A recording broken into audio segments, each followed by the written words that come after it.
I just wanted to protect my grandson. I thought I was installing cameras to monitor the nanny. But the real danger lived inside my own home. What I saw in that recording destroyed the image I had of my own son and forced me to choose between blood and conscience. Little did they know about the other surprises waiting.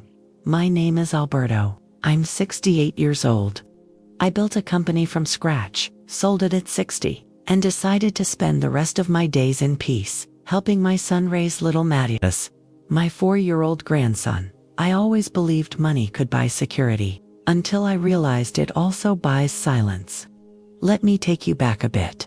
I wasn't born with money. I came from nothing, a small town where opportunity was something you heard about, not something you lived.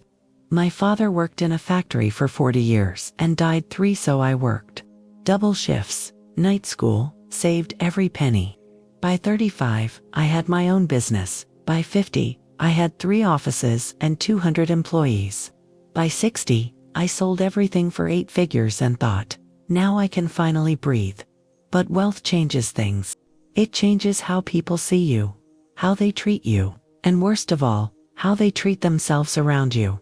My son Rodrigo grew up in comfort I never had.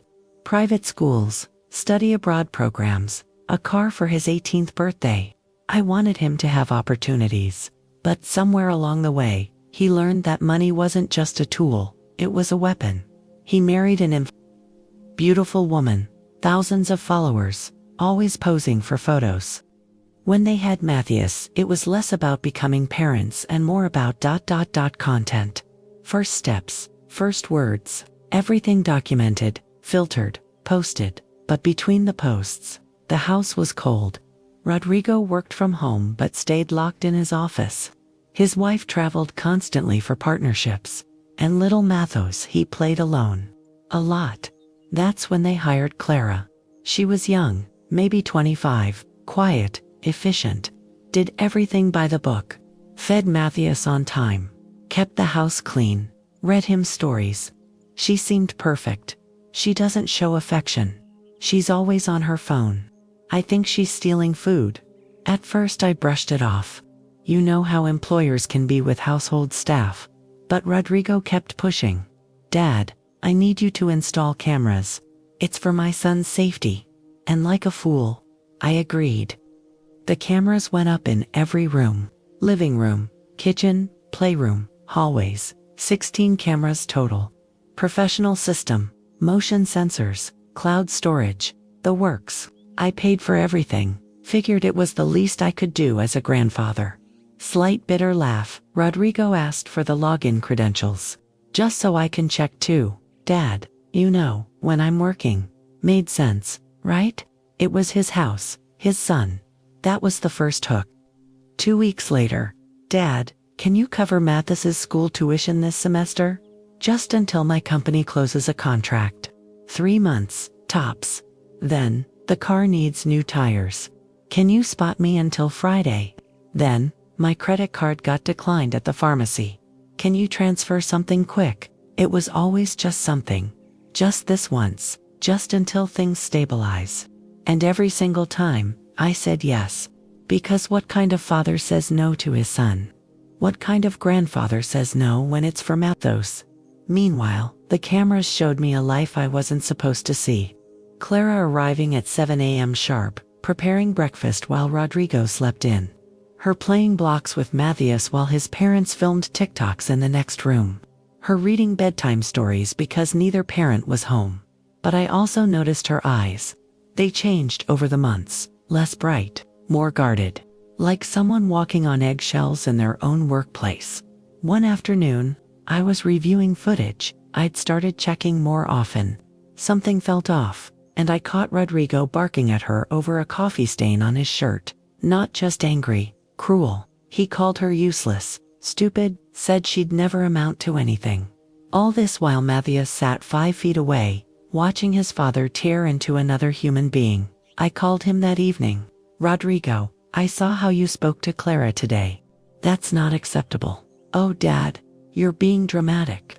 She messed up my meeting outfit. I was frustrated. She knows I didn't mean it. Pause. Narrator's voice returns. Quieter and I let it go. Because he was my son. And surely, he knew better, right? That's the thing about manipulation. It doesn't arrive with a sledgehammer. It tiptoes in, wearing the face of someone you love, asking for just one more thing, telling you you're overreacting, making you doubt what you saw with your own eyes. I started sleeping worse, checking the cameras at odd hours, telling myself I was being paranoid, that I needed to trust my son, that Clara was probably fine, until the night I saw what I saw. It was 2:47 a.m. I couldn't sleep, kept thinking about something Matthias had said at dinner. Grandpa, sometimes Daddy gets loud and my ears hurt. Pause. I opened the camera app on my tablet. The house was dark. I was about to close it when I heard a crash from the playroom. I switched to that camera. The lights flicked on. Matthias was there, crying, his tablet on the floor. He must have woken up, wanted to watch cartoons. Then Rodrigo stormed in, grabbed the tablet, started yelling. It's 3 a.m. What's wrong with you? You never listen. Matthias was crying harder. Rodrigo kicked a toy bin across the room. Then another. The boy was sobbing. Sorry, Daddy. Sorry. Clara ran in. Tried to pick Matthias up, comfort him. Rodrigo shoved her, not hard enough to knock her down, but hard enough. Don't touch my son. This is your fault. You're supposed to be watching him. I sat there, alone in my bedroom, shaking, watching my son terrorize a child and assault an employee. And I didn't know what to do. I drove over first thing. Didn't call ahead. Walked in with my laptop. Said Rodrigo, we need to talk. Morning, Dad. What's up?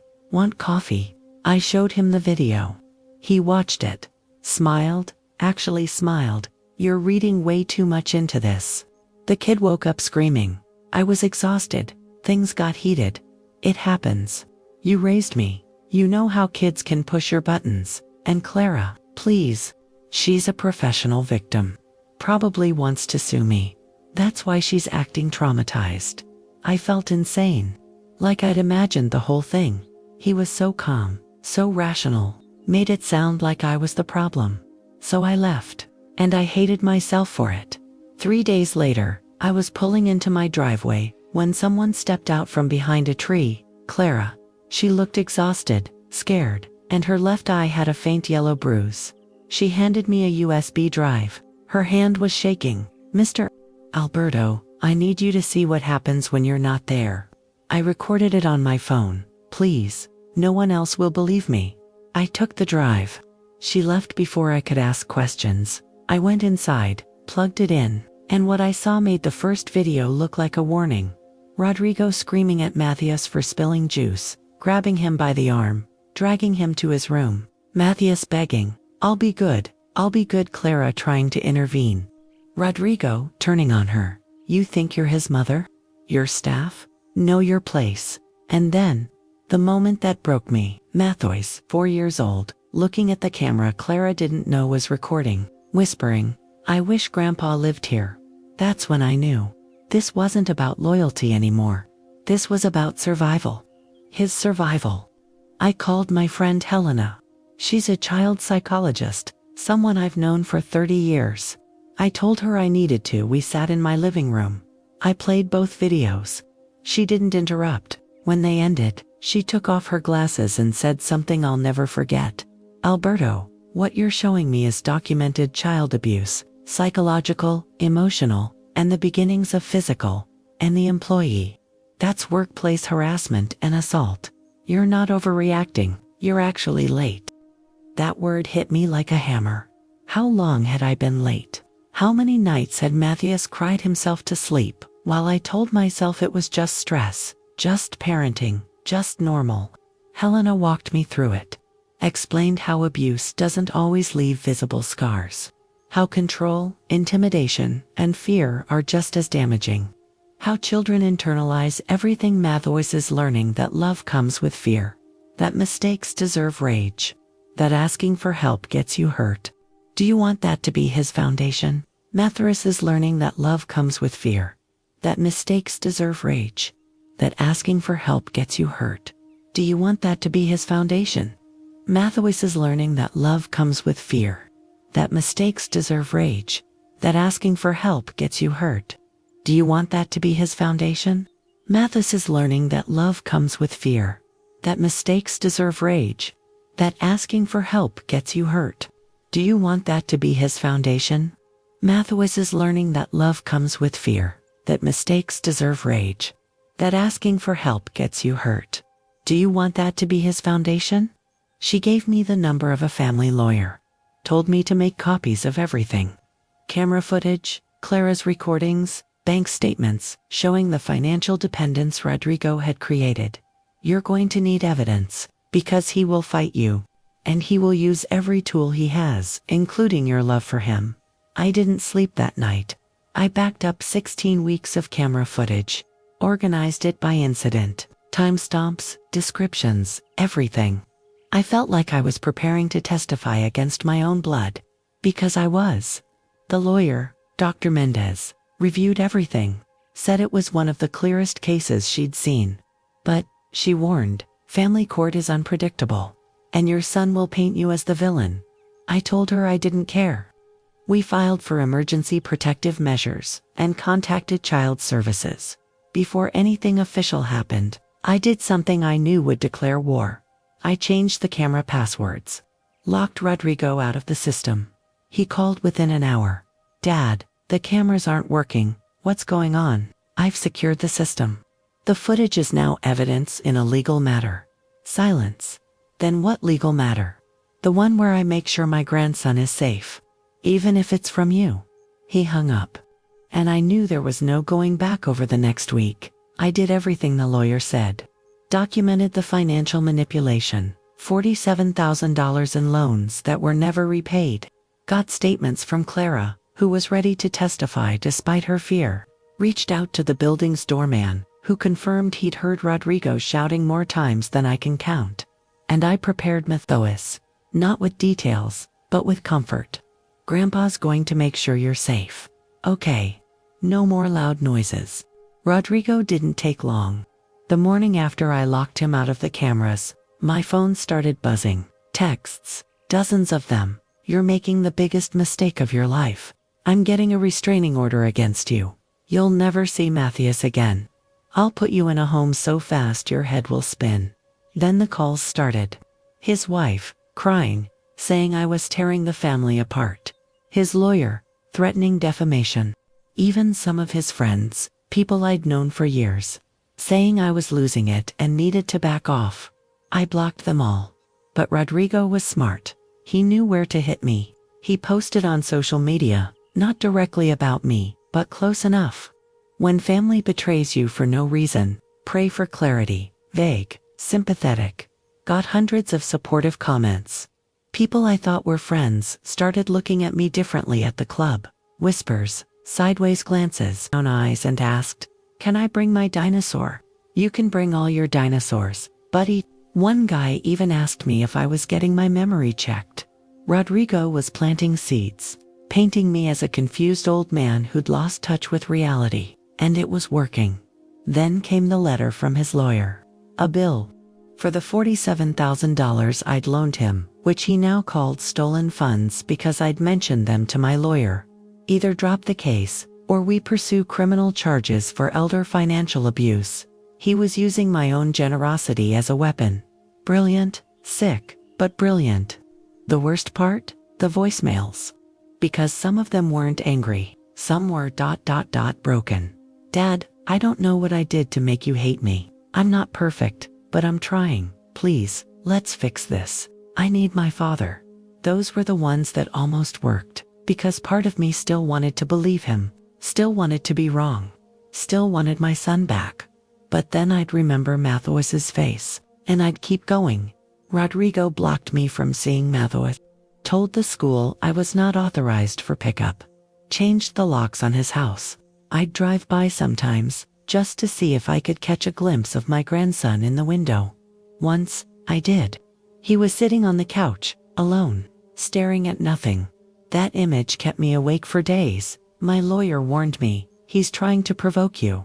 Make you do something rash. Something he can use in court. Don't take the bait." So I didn't. I documented everything. Every threat, every manipulation attempt, Every blocked call turned my grief into evidence, and I waited for the court date. The hearing was set for a Tuesday morning. I barely slept the night before, kept going over everything in my mind. What if the judge didn't believe me? What if Rodrigo's lawyers were better? What if I'd just made everything worse? I got to the courthouse at 7 a.m. The hearing wasn't until 10. I sat on a bench outside, watching families come and go, some crying, some angry, all broken in their own way. Rodrigo arrived, with his wife, with his lawyer, and with a camera crew. A small one, but still. They were filming.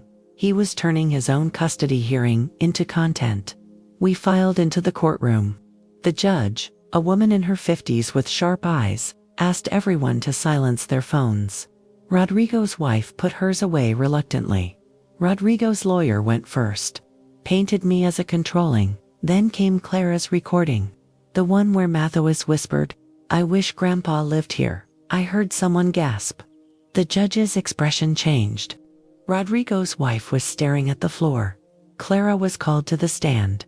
She was terrified, hands shaking, voice barely above a whisper. But she told the truth. Delusional elderly man who'd become obsessed with his grandson and was wielding false accusations to seize custody, said I had no evidence of actual abuse and was misinterpreting normal parental discipline. Then came the kicker. They presented a psychological evaluation. Rodrigo had paid for it himself, of course. It said he showed no signs of abusive tendencies and was a devoted father under extreme family stress. I almost laughed. Almost. Then, it was our turn. Dr. Mendez stood up, calm, professional, pressed play. The first video showed Rodrigo kicking toys across the room while Matheus sobbed. The second showed him shoving Clara. The third showed him dragging Matheus by the arm. The courtroom went silent, completely silent. You could hear people breathing. Described the verbal abuse, the shoves, the time Rodrigo threw a cup at the wall next to her head. How Matheus would flinch when his father raised his voice. How she'd started documenting everything because she feared for both their safety. Rodrigo's lawyer tried to discredit her. "Isn't it true you were fired for poor performance?" She answered steadily. "I was fired the day Mr. Alberto changed the camera passwords, because Mr. Rodrigo knew what those cameras had recorded." That landed. Next was the doorman, Marco. Big guy, ex-military. He'd submitted a written statement, but the judge asked him to appear. He confirmed everything, yelling at least 3 times a week. Clara leaving in tears twice. Once, he'd heard Matheus screaming and nearly called the police himself. "Why didn't you?" the judge asked. "Because he's rich, Your Honor. People like him don't get in trouble for this stuff, or so I thought." Dr. Mendez then presented the money trail. $47,000 in loans. The school tuition I paid. The car repairs. The credit card bills. All documented. "This shows a pattern," she said, "of financial manipulation designed to create dependence and obligation. To silence Mr. Alberto through guilt." Rodrigo's lawyer objected, said it was irrelevant. The judge overruled. Finally, Rodrigo took the stand. He was polished, rehearsed, played the wounded son perfectly. "Your Honor, my father and I used to be close, but after he sold his company, he became obsessed with control. He can't let go. He sees problems where there are none. I'm not perfect. No parent is, but I love my son. This is just my dad trying to stay relevant." Then Dr. Mendez asked one question.